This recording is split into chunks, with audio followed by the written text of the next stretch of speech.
Ada yang menakjubkan dalam redaksi Al-Quran terhadap orang-orang yang berperilaku baik. Itu bahasa Al-Quran menggunakan kata ma'iyah, kata penyertaan, kumpulono. Seperti tadi itu, ma'alladzina an'amallahu alaihim minan nabiyyin, ma'ah.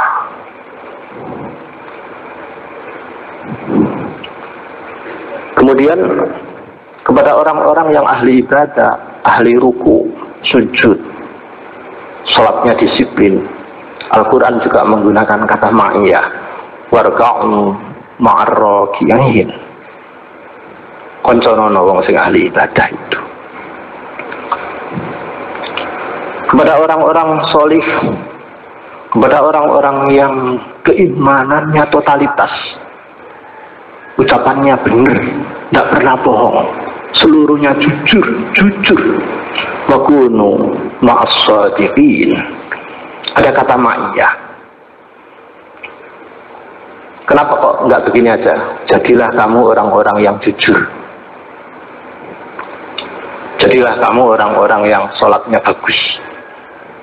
Jadilah kamu orang-orang yang solih. Oh enggak gitu aja, langsung. Ini untuk menjadi orang yang baik itu susah. Untuk menjadi orang yang jujur langsung itu susah. Mengubah itu susah. Karena itu tahap awal koncoan wae lah wis, ngelumpuk wae, sering-sering koncoan bareng-bareng. Karena orang-orang yang baik, para kiai, orang ilmuwan, itu kalau kumpul-kumpul sing diomongno mesti bagus. Mesti ngomong ilmu, ngomong ibadah, ngomong akhlak.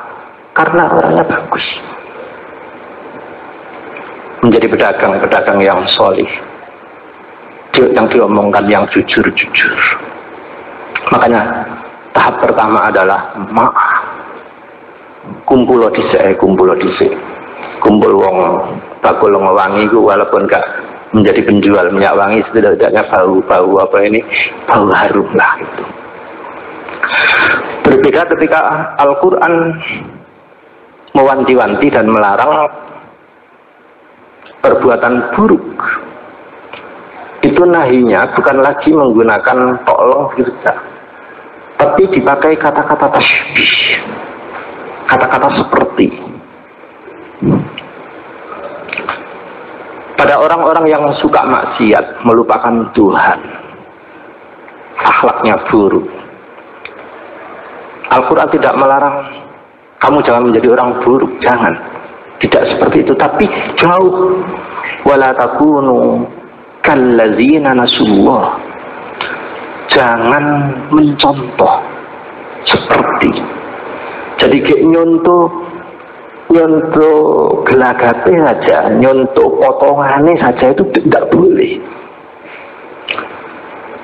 Bahkan ketika Al-Quran mengungkap bagaimana kelemahan Nabi Yunus alaihi salam yang frustasi dan minggat karena tidak sanggup menghadapi cemoohan masyarakatnya, lalu dia minggat naik perahu, kemudian dilemparkan, dimakan ikan dan lain-lain itu.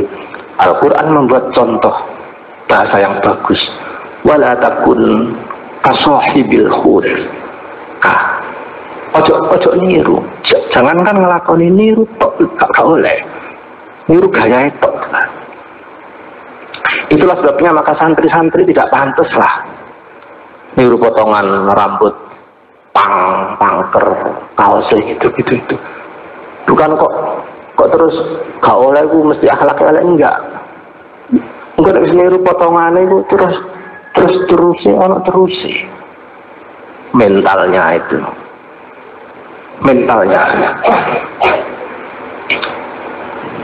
Untuk itulah Hadratus Syekh Hasyim Asy'ari dulu melarang santrinya itu bercelana, diharamkan bercelana berdasi, pakai dasi dan lain-lain, itu karena dianggap tasyabuh, nyontoh, kemelonto.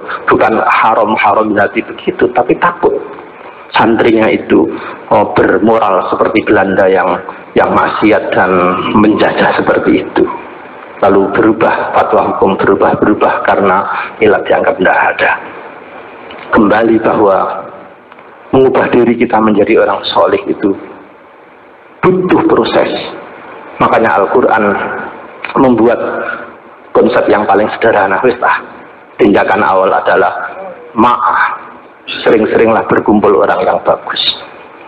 Untuk itu maka di dalam syair Tombo Ati itu ada item begini kan,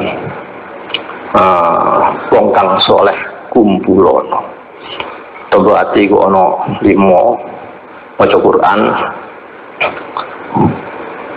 apalagi itu sholat wengi, pikir wengi, wong kang soleh kumpulono, kemudian weteng ingkang luwih sampai 5.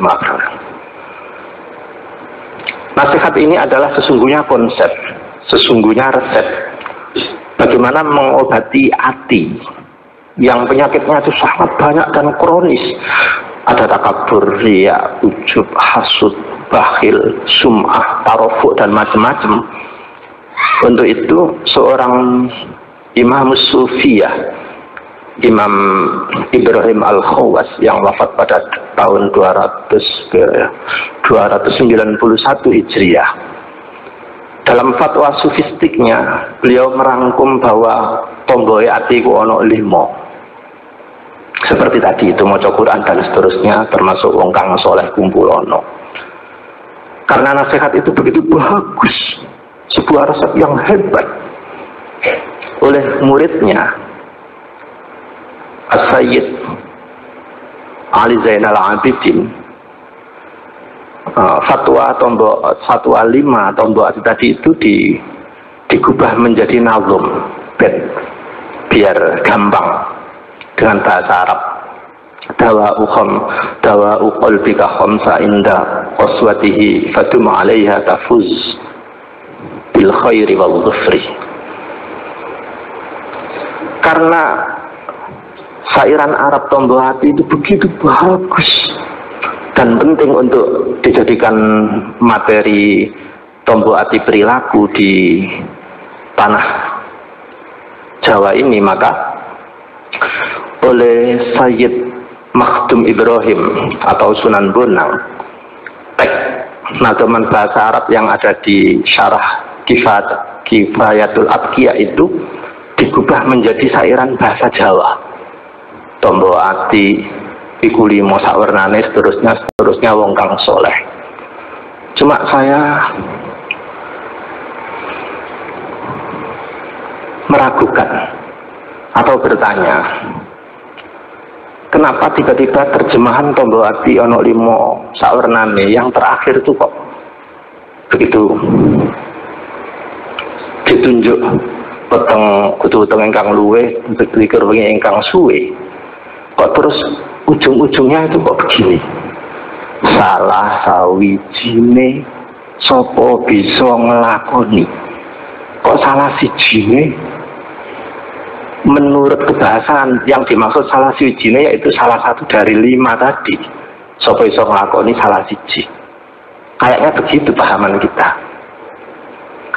Kalau itu yang terjadi, itu terjadi distorsi, penyimpangan terhadap teks aslinya. Karena teks aslinya bukan salah sawijine, melainkan kabeh mau. Seingat saya waktu saya kecil, karena saya di daerah pantai, pujian itu bukan salah sawijine sopo bisa ngelakoni, tapi kabeh mau sopo bisa ngelakoni. Artinya 5 tadi itu. Terjemahan kabeh mau itu diaslikan dengan teks aslinya fadum alaiha. Fadum mongko netepono sira alaiha ing atase khamsah, bukan ala ahadiha. Tapi yang beredar di kaset-kaset yang didol-dol di berziarah itu salah sawijine. Saya khawatir kalau ada orang yang ngandel dengan sairan salah sawijine itu terus protes. Aku wis nglakoni ngene kok atiku sik durung. Ya salah konsep. Terjadi apa ini namanya distorsi konsep. Ibarat seorang dokter yang membuat resep itu mestinya 5 jenis obat diminum semua, tapi disalahkan, tapi hanya diminum 1. Ya mesti aja gak waras wong asli resep ku 5 kok satu malah ya bukan ala hadiah. Tapi teman ada yang nyerengkel, yang dimaksud salah sawiji itu bukan salah sawiji dari 5 itu, tapi salah satu di antara kita. Itu pun salah. Karena kata sawiji itu dari kata-kata wiji, butir, biji, yang menunjukkan kata benda, bukan siji. Kalau siji itu 1, bisa akil dan bisa ghairu akil. Tapi kalau sawiji itu pasti untuk ghairu akil.